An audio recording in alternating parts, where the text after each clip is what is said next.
কেন আসলাম, কোত্থেকে আসলাম, কে পাঠাইলো, কেন পাঠাইলো, করছিটা কি, উচিত কি, যাব কোথায়, ফিরবো কোথায়, কে জানে কোত্থেকে আইছি, কে জানে কেন আসছি। আফাহাসিবতুম আন্নামা খালাকনাকুম আবাসা, আল্লাহ জিজ্ঞেস করছে, বান্দা কি ব্যাপার, তুমি কি এই ভেবেছ যে আমি আল্লাহ তোমাকে অনর্থক বানিয়েছি, কোনো উদ্দেশ্য নাই আমার? কেমনে ভাবলা বান্দা? 9 মাস মায়ের পেটে রেখে অন্ধকারের ভেতরে আমি তিল তিল করে নিজের হাতে যত্ন করে তোমাকে সাজিয়েছি। আমি তো সেই আল্লাহ যে আল্লাহ কোন বললেই হয়ে যায়, 1 সেকেন্ডে হয়ে যাওয়ার কথা, সেই তোমাকে আমি 1 সেকেন্ডে না বানিয়ে 9 মাস লাগাইছি। কি পরিমাণ যত্ন নিছি, কি পরিমাণ সাজিয়েছি। ওয়ালাকাদ খালাকনাকুম সুম্মা সাব্বারনাকুম, কোরআনের আয়াত। আল্লাহ বলে আমি তোমাদেরকে বানিয়েছি, আমি তোমাদেরকে সাজিয়েছি, তাসবির দিয়েছি। ফি আইয়ি সূরাতিন মা শাআ রাক্কাবা, আমি যেমন আকৃতি, যেমন চেহারা, আল্লাহ বলেন সেটা আমি আমার পছন্দ মতো ড্রয়িং করেছি, ডিজাইন করেছি, সাজিয়েছি। এত যত্ন 9 মাস বিনিময়ে তুমি, ভাই আপনারা নিচে বসেন, ওই যে ওখানে বসেন মিয়া, মোটরসাইকেল এবার কোন স্টাইল এটা?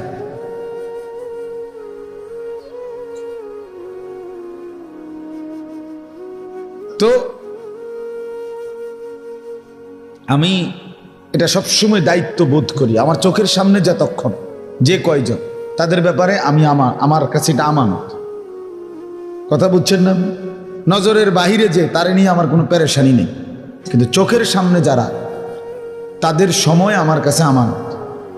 কাজে আমি এটাকে সর্বোচ্চ উত্তমভাবে ব্যয় করার চেষ্টা করা আমার দায়িত্ব, আমার জিম্মাদারি এটা। এই জন্য আমি খুব নজর রাখি, ডানে বামে খেয়াল চেষ্টা করি যে খামখেয়ালি কেউ না করে। তাইলে বাপ আল্লাহ তাআলা বললেন, বান্দা তোমরা কি এই ভেবেছ আমি তোমাদেরকে অনর্থক বানিয়েছি? তো উত্তর দেন, উত্তর দেন না কেন? আল্লাহ জিজ্ঞেস করছে তো, বলেন না আপনাদের, আমরা সবাই উত্তর দেন যে আল্লাহ আপনাদেরকে জানতে চাচ্ছে যে আমার বান্দা তোমরা কি এই ভেবেছ আমি তোমাদেরকে অনর্থক বানিয়েছি? সবাই উত্তর দেন। যদি উত্তর দিয়ে থাকেন তো এবার আপনি আপনার হিসাব বলেন। সারাদিনে যারা 1 ওয়াক্ত নামাজ পড়েন নাই, ছেলেরা তোমরা যারা পড়ো নাই, তো বাপ তুমি বলো তোমাকে আল্লাহ তাআলা কি জন্য বানাইছে? সারাদিনে যারা দিবানিশি মোবাইলে নাচ গান উলঙ্গ ছবি দেখো, দোস্ত বলো তুমি অপদার্থকে, তুমি অসভ্যকে আল্লাহ কেন বানাইছে? তোমার সাথে জানোয়ারের তফাৎ কি? বলো ভাইয়া। গত 1 বছর ধরে যারা কোনোদিন খোদার 365 দিনে ফজরের নামাজ পড়লা না, তুমি বলো বন্ধু তোমার পরিচয় মানুষ কেন? কিভাবে তুমি মানুষ? কোন সূত্রে তুমি মানুষ? ভাত খাও দেখা তো জন্তু জানোয়ার খায় না, কথা কর না কেন? তুমি পেশাব পায়খানা করো দেখা মানুষ, তো জন্তু জানোয়ার পেশাব পায়খানা করে না। তুমি ঘুমাও দেখা মানুষ, তো জন্তু জানোয়ার ঘুমায় না। তোমার যৌন চাহিদা, জৈবিক চাহিদা আছে এজন্য মানুষ, তো জন্তু জানোয়ারের জৈবিক চাহিদা নাই। গরু ছাগলের ছাওয়া হয় না, কুকুর বিড়ালের বাচ্চা হয় না, তো কি সূত্রে তুমি মানুষ? ওই ভাই মোবাইলটা নামান, মোবাইলটা নামান, এমনি শুনেন, আমার দিকে তাকায় শুনুন, নামান, এটা নামান, হাতে ধরে মোবাইল ধরেন না। আপনি ফিকির করেন, মোবাইলে অনেক ওয়াজ আছে, হাজার হাজার লাখ লাখ ওয়াজ, সব বক্তা, আমাদেরও আছে, অন্য বক্তাদেরও আছে। হুজুরারে হোতাইয়া, কাজ করিয়া, শীত করিয়া, টানাইয়া, লম্বা করিয়া, খাড় করাইয়া, সব ধরনের ওয়াজ আছে। বুঝেন নাই কথা? দোস্ত সামনাসামনি শুন, বলেন কিভাবে? আমি আমার পরিচয় বুঝাই দিই। আমি যে মানুষ, আমি যে ছাগল না, আমি যে গরু না, কুকুর না, বিড়াল না, আমি যে কুকুর না, শুকর না, তফাৎ কোথায়? তফাৎ কোথায়? আমার বন্ধু বলেন বেনামাজি ছেলে বলো মিয়া, আজকের সারাদিনে যারা এক ওয়াক্ত নামাজ পড়ো নাই, দাঁড়াও, বলো অপদার্থ পৃথিবীতে কেন আসছো? কত লক্ষ নারী দেখলে শখ মিটবে? কত উলঙ্গ ছবি দেখলে তৃপ্তি হবে? আর কত সুদের টাকা গুনলে অভাব যাবে? আর কত টাকা কিস্তি নিলে আপনার সংসারের অভাব বুঝবে? বলেন না ফরমান, হারামখোর, সুদখোর বলেন। আর কত টাকা নিলে, আর কত টাকা টার্গেট? আরে না ফরমান, আর কয়দিন পরে অভাব যাবে? কোন হারামখোরের অভাব শেষ হয়েছে কোন? বলেন মিয়া, একটা সুদখোরের নাম বলেন যে ওই সুদখোর ঘোষণা দিছে যে এখন থেকে আর কোনোদিন আমার আর কোনো টাকা লাগবে না। ওই ওই ওই হারামখোর কে?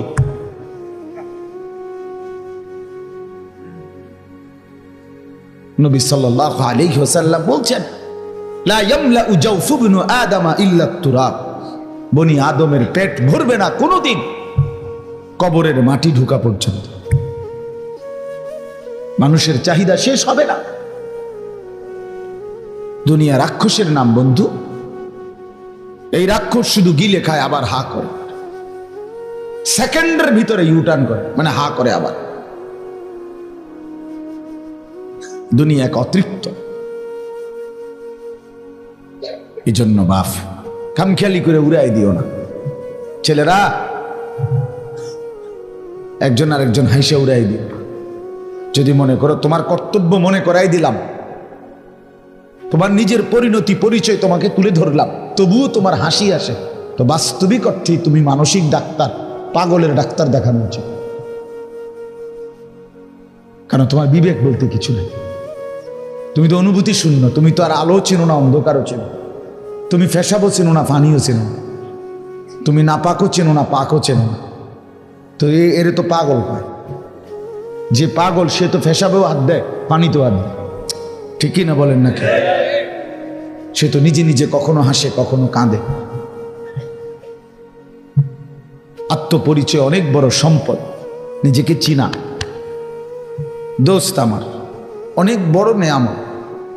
আত্মসম্মান, আত্মমর্যাদা, নিজের একটা ওয়েট আছে।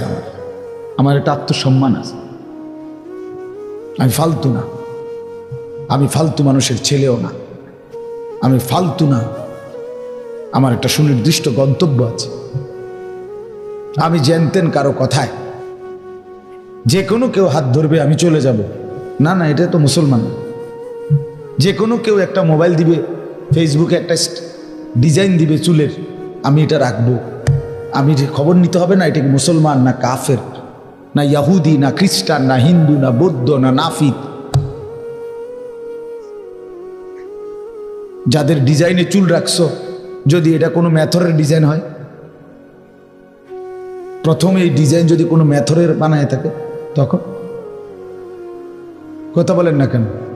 এই বিশ্রী কাটিংয়ের এই চুল, প্রথমে এই ডিজাইনটা যদি চরিত্রহীন, যে সারাক্ষণ জিনা ব্যভিচার বেশ্যাখানা পতিতাখানার মধ্যে যে জীবন যৌবন নষ্ট করে, এমন কোনো অসভ্যের যদি ডিজাইন হয়, তো তুমি কার লগে গিয়ে মিলাইলা? কথা বলেন। আমি তো বলতে পারি, আমরা বলতে পারি, দাড়ি আপনি কোত্থেকে নিলেন? আমার রসুল সাল্লাল্লাহু আলাইহি সাল্লাম থেকে নিয়েছি। টুপি আমি কোত্থেকে নিলাম? আমার রসুল থেকে নিয়েছি। চারদিকের সমান চুল আমার রসুল সাহাবায়ে কেরাম থেকে নিয়েছি। পাঞ্জাবি আমি কোত্থেকে নিলাম? আমার রসুল কামিজ পাঞ্জাবি পরতেন। লুঙ্গি আমি কোত্থেকে নিলাম? আমার নবী সাল্লাল্লাহু আলাইহি সাল্লাম মৃত্যু পর্যন্ত লুঙ্গি পরিধান করছেন। মেসওয়াক আমি কোত্থেকে নিলাম? আমার রসুল সাল্লাল্লাহু আলাইহি সাল্লাম মৃত্যুর শেষ মিনিট, আখিরি মৃত্যু পর্যন্ত তিনি মেসওয়াকি কি করেছেন? ব্যবহার করেছেন। আমি তসবিহ কোত্থেকে নিলাম? রাসূলুল্লাহ সাল্লাল্লাহু আলাইহি ওয়াসাল্লাম আজীবন আল্লাহ তাআলার জিকির তাসবিহাত আদায় করছেন। তুমি বলো মিয়া, তুমি বলো আমি টয়লেট পেপার কেন? রাসূলুল্লাহ সাল্লাল্লাহু আলাইহি ওয়াসাল্লাম সাহাবায়ে কেরাম আমৃত্যু ওযুতে, আরে পেশাব পায়খানার মধ্যে ঢিলা কুলুক ব্যবহার করছেন। আমারটা আমি বললাম, তোমারটা বলো। বলো ছেলেরা, বাবারা বলেন, এই বিড়ি খান না বুড়া মিয়া, আমনে বলেন আপনার এই বিড়ির মডেল আপনি কার থেকে নিছেন? 60 বছর বয়সে এখনো বিড়ি খান, শরম কোন দিন আসবে মিয়া? এত বড় বুড়ো মানুষের এখনো আক্কল হয়েছে না? 60 বছর বয়স এখনো সাদওয়ানে বেডির নাচ সান। কত বড় বেহায়া বেড়া মিয়া! এরম বুড়ো মানুষ এরম বেদ্য হয়নি, এরম বেহায়া হয়নি। হ্যাঁ, আপনি রাগ হইলেন না, যার দোষ নাই তার রাগ হবেন কেন? আর যে অপরাধী আপনি রাগ হইলে আমার অসুবিধা কি? কথা বলেন না কেন? আপনি রাগ হবেন কেন? আপনি 60 বছর বয়সেও এই অসভ্য অভ্যাস ছাড়বেন না কেন? 60 বছরের মুসলমান কেমনে এখনো কথা বলতে আগ করলে গালি দেয় কেমনে? গালি লইয়া কথা কয় কেমনে? কথা কন না, এর নাম মুসলমান নাম? 60 বছরের চাচা আপনি আজও সুদ খান, এখনো কিস্তি লন মিয়া।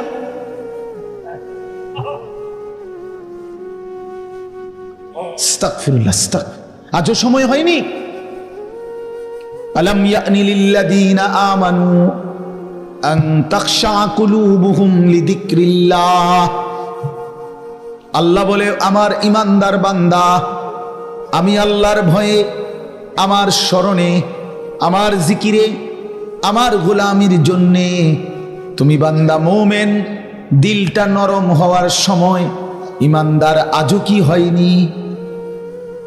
30 বছর ধরে সুদ খাচ্ছেন, হায় বাবা ছেড়ে দেওয়ার টাইম আজও কি হয়নি? 60 বছর ধরে বিড়ি সিগারেট খান, আহা আল্লাহর বান্দা আজও কি ছেড়ে দেওয়ার টাইম হয়নি?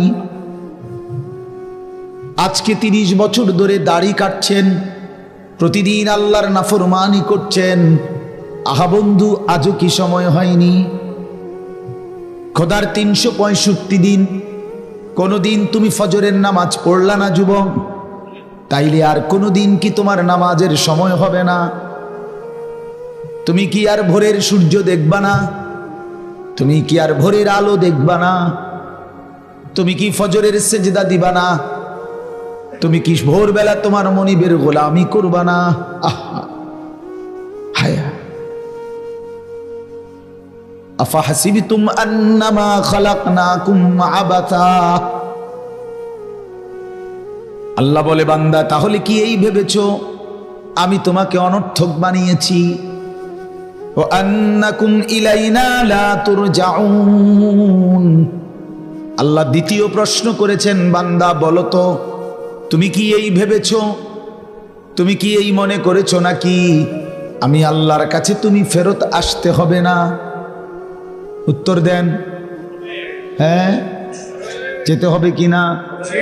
হাসলেও মরতে হবে, কাঁদলেও বন্ধু মরতে হবে, সুখের সাগরে ভাসলেও মরে যাবে, দুঃখের পাহাড়ে পড়ে গেলেও মরে যাবে। 3 বেলা খাবার পূর্ণ জুটলেও মৃত্যু হবে, অভুক্ত ক্ষুধার্ত আর দারিদ্র হলেও মরে যাবে, মৃত্যুবরণ করতেই হবে। কুল ইন্নাল মাউতাল্লাযী তাফিরুনা মিনহু ফাইন্নাহু মুলাকীকুম। আল্লাহ বলে, বন্ধু বলে দেন আমার বান্দারা, মৃত্যু থেকে তোমরা যেখানেই পলায়ন করো না কেন সে নিশ্চিত তোমাদের সাথে মোলাকাত করবে।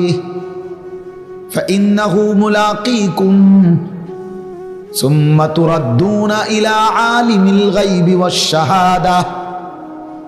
অতঃপর আল্লাহ বলেন, সবাইকে মৃত্যুর মাধ্যমে প্রকাশ্য এবং গোপন সব কিছু জাননেওয়ালা সত্তা মহান আল্লাহর নিকটেই ফেরত নেওয়া হবে। হবে কিনা? ইলা রাব্বিকা মুনতাহাহা। আল্লাহ বলে, তোমার রবের কাছেই তোমার শেষ ঠিকানা। ইলাইহিল মাসির, তার কাছেই প্রত্যাবর্তন। ইলাইহি তুরজাউন, তার কাছেই ফেরত যাবে। ইলাইহি তুহশারুন, তার কাছেই একত্রিত হবে।